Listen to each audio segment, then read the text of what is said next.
Hello students. आज हम आपको अगले टॉपिक को समझाने जा रहे हैं। इस टॉपिक में है find out the chemical formula of compound of any type of crystal lattice. तो यहाँ पर हमने एग्जाम्पल 1.1 एंड एग्जाम्पल 1.2 को ले रखा है और ये बहुत इम्पॉर्टेंट है आपके बोर्ड एग्जाम के हिसाब से। और एग्जाम्पल 1.1 जरा ध्यान से देखिए, बुक में दिया हुआ है, एनसीईआरटी बुक में। A compound is formed by two elements X and Y. Atoms of the element Y as anion make CCP and those of the element X as cation occupy at the octahedral voids. What is the formula of the compound? तो यहाँ पर समझने की बात यह है कि जो कंपाउंड है वो दो एलिमेंट से मिलकर बना है, X और Y।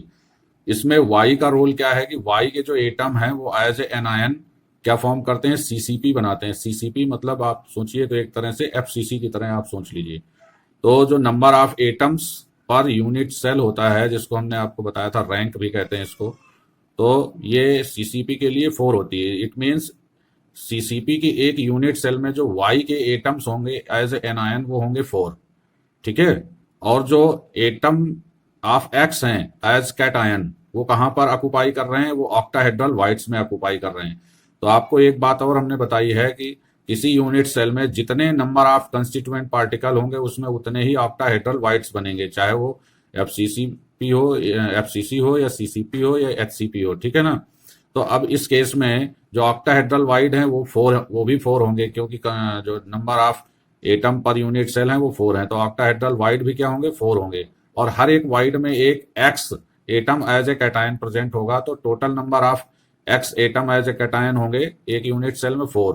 तो आप देख रहे हैं यहाँ पर, ये हमने यहाँ नोट कर लिया हुआ है। और फिर उसके बाद हमारा अगला जो काम होता है वो ये है कि हमें एक्स एटम और वाई एटम का हमें रेशियो निकालना होता है। तो हमने लिख लिया number of atoms of X per unit cell upon number of atoms of Y per unit cell. तो ये 4/4 हो गया, सिंप्लीफाई कर दिया तो 1/1 आ गया। मीन्स एक्स और वाई का जो रेशियो है वो क्या आ गया, 1:1 आ गया।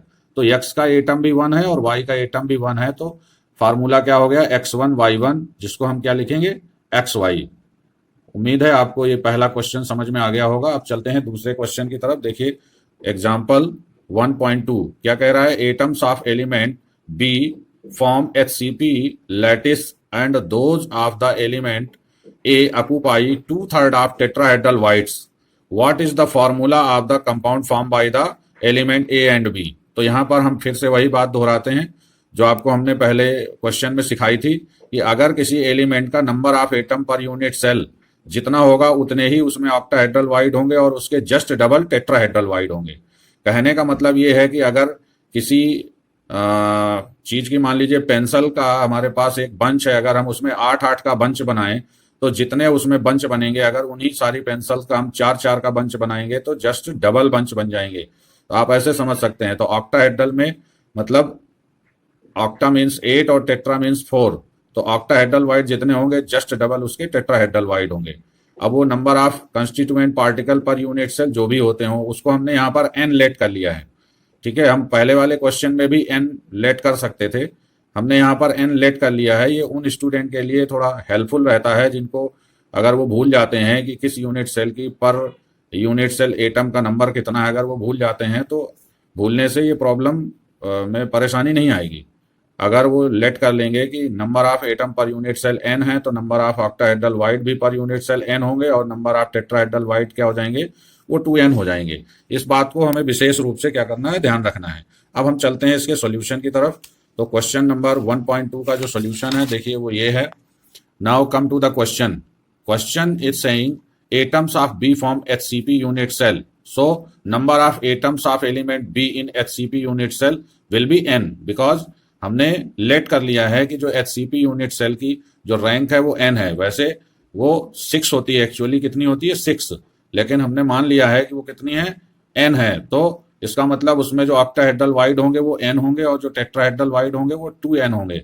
अगर हम 6 लेके रखेंगे तो ऑक्टाहेड्रल वाइड 6 होंगे और टेट्राहेड्रल वाइड 12 हो जाएंगे, ठीक है। तो अब आगे बढ़ते हैं। तो यहाँ पर हमें इतना समझ में आ गया कि जब एलिमेंट के जो बी के जो एटम है वो HCP बनाते हैं तो एक यूनिट सेल बनाने में बी के टोटल n एटम लगेंगे।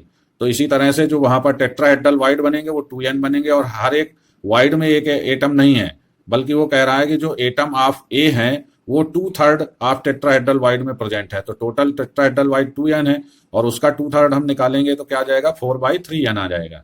तो यहाँ पर हमें पता चल गया कि नंबर ऑफ एटम कितना हो गया, 4/3n हो गया। अब हमारा काम है रेशियो। तो अब हम रेशियो निकालेंगे number of atom of A upon number of atom of B. तो क्या हो जाएगा, 4/3n अपॉन n, n से n कैंसिल हो गया, तो रेशियो क्या आ गया, 4/3। Means number of A atom हो गए 4 और नंबर ऑफ बी एटम हो गए 3। तो फार्मूला ऑफ कंपाउंड क्या हो जाएगा, A4B3। ओके, आपको अच्छी तरह से समझ में आ गया होगा, और अगर आपको कोई क्वायरी हो तो आप निश्चित रूप से हमसे कांटेक्ट करके पूछ लें। ओके।